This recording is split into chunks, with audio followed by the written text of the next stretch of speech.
All right, so you're probably thinking elections again. But hold on, this one's different. We're not going to rehash the whole 2024 thing again. Right. This time, we're looking at something pretty crazy. The idea that maybe, just maybe, Trump actually lost. Hmm. And we're not talking rigged voting machines. This is about something way sneakier, voter suppression. It's wild, right? Like all this new evidence and analysis is making people question if the election was even legit. And it all comes down to, well, how some voting tactics might have messed with the results. Exactly. So get ready, because we're going to dive into some articles from Newsweek and AP News. Oh, and a report from Smart Elections, too.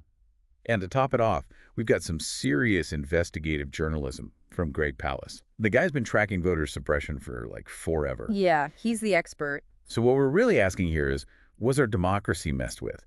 Did these voter suppression tactics actually change who won? Right, and what does that mean for the future? You know, like what happens next? Okay, let's jump right in. Remember that quote from Trump that everyone was talking about? Yeah. Oh, yeah. Even some Democrats were raising eyebrows.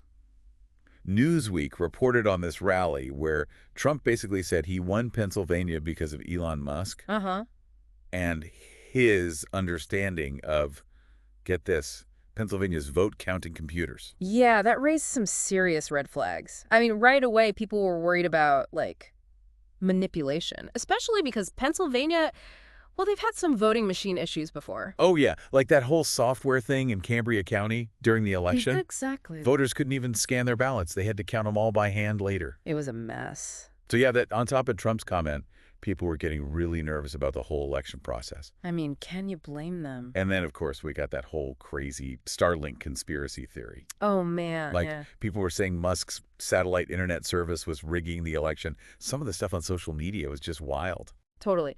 But that AP News article we have does a good job, you know, debunking it. The election security experts were pretty clear. Voting machines aren't hooked up to the internet, and they use paper ballots to check everything. So, like, no way could someone hack in online. Right. And they actually quote David Becker. He's the head of the Center for Election Innovation and Research, and he just straight up calls the Starlink thing impossible. Simply impossible. Yeah. And even though some places do send unofficial results electronically, the official count always comes from those paper ballots, you know, for verification. So don't worry, that Starlink thing was just a bunch of hot air. Okay, good to know. But if it wasn't Starlink, what was going on? Well, this is where Greg Palast comes in. This guy's been digging into this stuff for years, and what he found is kind of scary. Yeah, he's uncovered this pattern of voter suppression tactics, like, all over the country, and it's bad. And, like, his analysis shows that these tactics, they actually had a real impact on the results. Yeah. For example, he found that, get this, 4.7 million voters were wrongly purged from voter rolls, and over 2.1 million mail-in ballots got tossed out. And on top of that, another 1.2 million provisional ballots were rejected. And he's not saying this was all random, right? He's saying this was targeted, that these actions were meant to keep certain voters, particularly voters of color, from having their say. It's crazy. He even breaks down this tactic he calls the poison postcard. Yeah, the poison postcard, that one's like really sneaky. What they do is election officials send out these postcards to voters. Yep. And if you don't sign it and send it back, they purge you from the voter rolls. I mean, most people probably just think it's junk mail. It's like a secret way to kick people off the rolls without them even knowing. Exactly. And it's super effective at keeping certain groups of people from voting, especially folks who, you know, don't deal with official mail much or move around a lot. And this isn't just some abstract thing. This has real consequences for people. Palast tells this story about Major Gamaliel Turner, a retired military officer, even a Pentagon advisor. This guy fills out his absentee ballot, mails it in a whole week before the deadline, and guess what? They reject it. Oh, wow. Crazy. It just shows you, like, even the most careful voters can get caught up in this stuff. And when you think about millions of voters being affected by these tactics, well, it's pretty alarming. Yeah, it's mind-blowing. And Palast actually crunched the numbers, and he's saying that without all this voter suppression, Harris probably would have won the election. I mean, he's really thorough in his analysis. He uses hard data, and it really paints a different picture of how things went down. And there's this story about a 92-year-old grandmother in Atlanta. She got purged from the rolls wrongly, and they turned her away at the polls. It's just heartbreaking. I know. This isn't just politics. It's about real people losing their right to vote. Absolutely. And it's not just, you know, a few isolated cases here and there.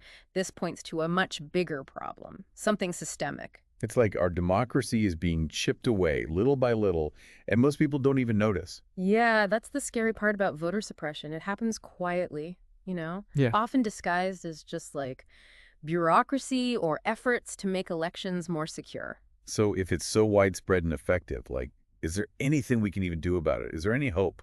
There is. I mean, even Palast's work shows a little bit of hope. Yeah. He talks about this campaign that managed to shut down the interstate cross-check program. Oh, yeah. That was a massive effort to purge voters across state lines, and they actually stopped it because people realized how dangerous it was. So it's not a lost cause.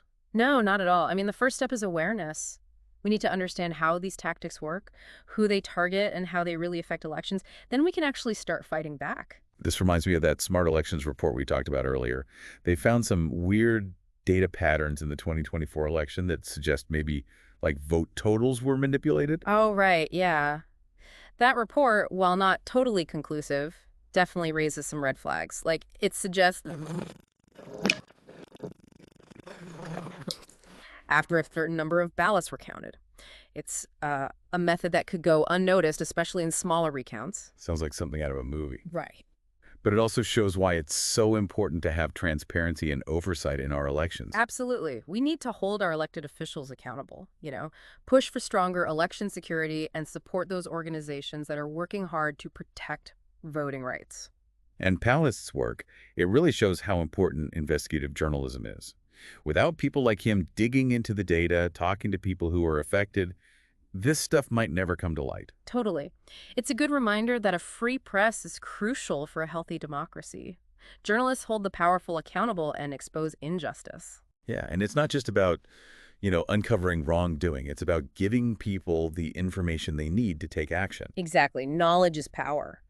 When people know what's going on and how it affects them, they can actually make a difference. Okay, so we know that voter suppression is a real problem, and it might have even changed the outcome of the 2024 election. Yeah. We also talked about how those conspiracy theories are dangerous because they distract from the real issue.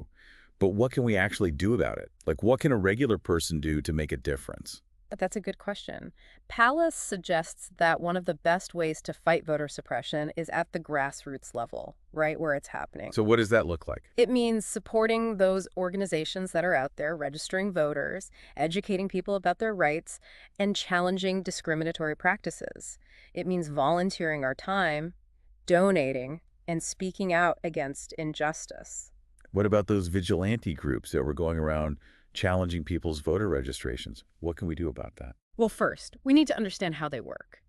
They often use misinformation and intimidation, trying to keep people from voting. We can help by fact-checking, reporting anything that seems suspicious, and supporting those voters who are being targeted. It sounds like it takes a village to protect our democracy. It really does. We can't just rely on politicians or the courts to protect our right to vote. We all have to work together. So, if we think about the big picture, what we're really talking about is the very core of our nation. Yeah, definitely. Democracy is a fragile thing. It needs constant attention and participation from all of us to survive. It's not enough to just vote every few years. Yeah. We need to be informed, engaged, and willing to stand up when things aren't right. And we need to remember that this fight for voting rights, it's a marathon. It's been going on for generations, and it's going to keep needing our attention and action if we want a future where everyone's vote counts. Palast's work is a real wake-up call. It reminds us that the right to vote is precious, and we can't take it for granted. It's a call to action for all of us to be more informed, more engaged, more active in our democracy. It also reminds us that when we stand together and fight for what's right, we can overcome anything. Ultimately, the power is with the people. So we've covered a lot of ground here. We looked at the evidence of voter suppression, talked about those conspiracy theories and how they distract from the real problems. But most importantly, we discussed what we can actually do to protect our democracy. Yeah, we saw some pretty convincing evidence that voter suppression could have played a big part in the 2024 election results. Right. But, actually proving if those tactics change the outcome, that's a tough call then. Definitely. And that's where you come in. We've given you the information, the different sides of the story, the tools to really think about this. Now it's up to you to weigh the evidence, figure out what it all means, and come to your own conclusions. And more importantly, what are you going to do with that knowledge? Right. Are you just going to sit back and watch? Or are you going to be part of the solution? and join the fight to make our democracy stronger. That's really the takeaway here. This isn't just about understanding what happened before. It's about, shaping the future. Yeah, and that future's in your hands. So if you're feeling fired up and want to learn more, I definitely recommend checking out Greg Palast's work. His website, gregpalast.com, has a ton of info. And his film, Vigilantes, Inc., that's a must-watch if you want to understand how voter suppression really works today. Oh, and don't stop there. Find out about the organizations in your area that are fighting for voting rights. Even small actions can help build a stronger, fairer democracy. Because when it comes down to it, it's up to all of us, the people, to make sure that government of the people, by the people, for the people doesn't disappear. Couldn't have said it better myself. And on that note, I guess that brings us to the end of our deep dive. We hope this conversation gives you some new ideas, maybe even inspired you to take action. Remember, the future of our democracy depends on all of us being informed and engaged. Don't let your voice be silenced. So until next time, keep asking questions, keep learning, and keep diving deep.